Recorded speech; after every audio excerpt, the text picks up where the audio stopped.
মুর্শিদাবাদ জেলার রঘুনাথগঞ্জ বিধানসভা গিরিয়া গ্রাম পঞ্চায়েতে যাওয়ার প্রধান রাস্তা বাঁশের তৈরি সাঁকো, যেখান দিয়ে প্রতিদিন হাজারো হাজারো মানুষ ঝুঁকির পারাপার করে।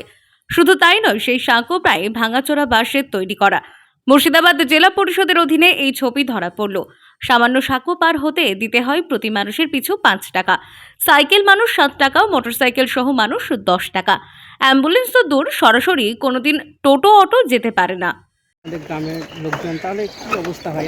অবস্থা তো অ্যাম্বুলেন্সটা এখানে দেখুন আপনার ওই 4-5 কিলোমিটার ঘুরে আসতে হয়, ব্রিজ দিয়ে ঘুরে আসতে হয় প্লাস মানুষ। আচ্ছা, কোন সমস্যা? খুব সমস্যা তো অবশ্যই সমস্যা। কি চাইছেন? চাইতে বলতে এটা একটা স্থায়ী সমাধান, পাকাপোক্ত ব্রিজ হলে।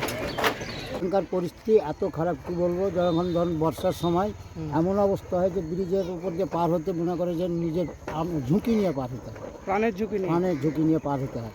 আচ্ছা। আমরা কত, আমার বাড়ি ওইখানে খেয়েতলা, হুম, এই এই এই আপনার এই বাঁশের ব্রিজের পাশেই বাড়ি। হুম, অথচ কতবার বিডিওকে বলা হলো, কত মেম্বারকে, প্রধানকে, সবকে বলা হলো, হুম, কত লোক এলো, কত অফিসার এলো, সব দেখলো, কিন্তু এখন পর্যন্ত এই হবে বলছে, এই হবে বলছে, কিন্তু এখন পর্যন্ত হচ্ছে না।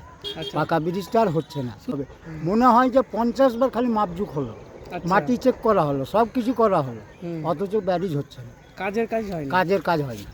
আচ্ছা, এই যে পারাপার হচ্ছেন তো বিপদও হতে পারে? অনেক বিপদ হতে পারে, বিপদ মানে বিপদের পর বিপদ হতে পারে।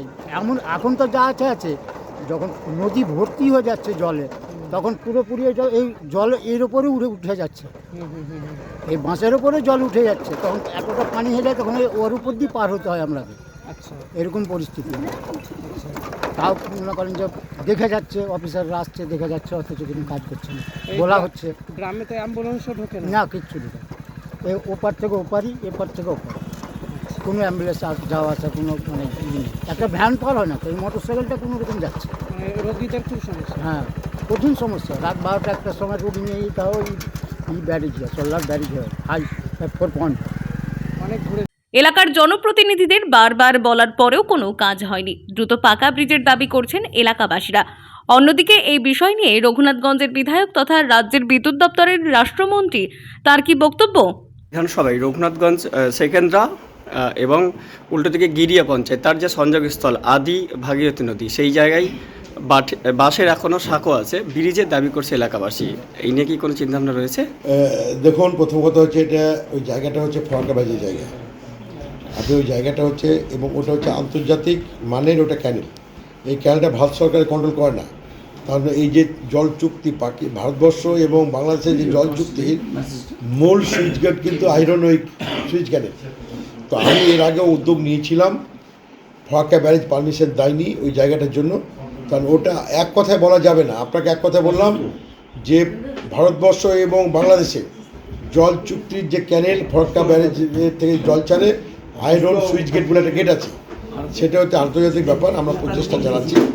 তবুও যেহেতু আমরা, আমাদের নেত্রী বলেছে কেন্দ্রের নীতিগুলোকে আমরা মেনে চলি, যেহেতু বিদেশ নীতি যা কিছু আছে, আমাদের নেত্রী বারবার বলেন যে দেশের স্বার্থে ভারত সরকার যা নেবে, আমরা বিদেশ নীতির ক্ষেত্রে ভারতবর্ষ বিরোধী করি না। তো এই বীজের ক্ষেত্রে আপনারা যেটা বললাম, বাংলাদেশ জড়িয়ে আছে।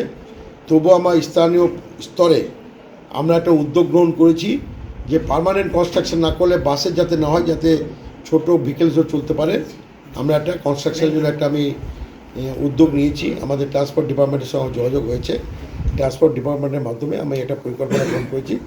আবার জানি না এখানে কেন্দ্র সরকার আবার এই কাজের ক্ষেত্রে বাধা হয়ে দাঁড়াবে কিনা। অফ করে দাও। প্রতিনিয়ত এই সমস্যার ভোগান্তি ও টালবাহানা আদতে জীবন সংগ্রাম কঠিন হয়ে পড়েছে সাধারণ মানুষের। মুর্শিদাবাদ থেকে রাজ শেখের রিপোর্ট, টাইমলেস ডেপিকশন নিউজ।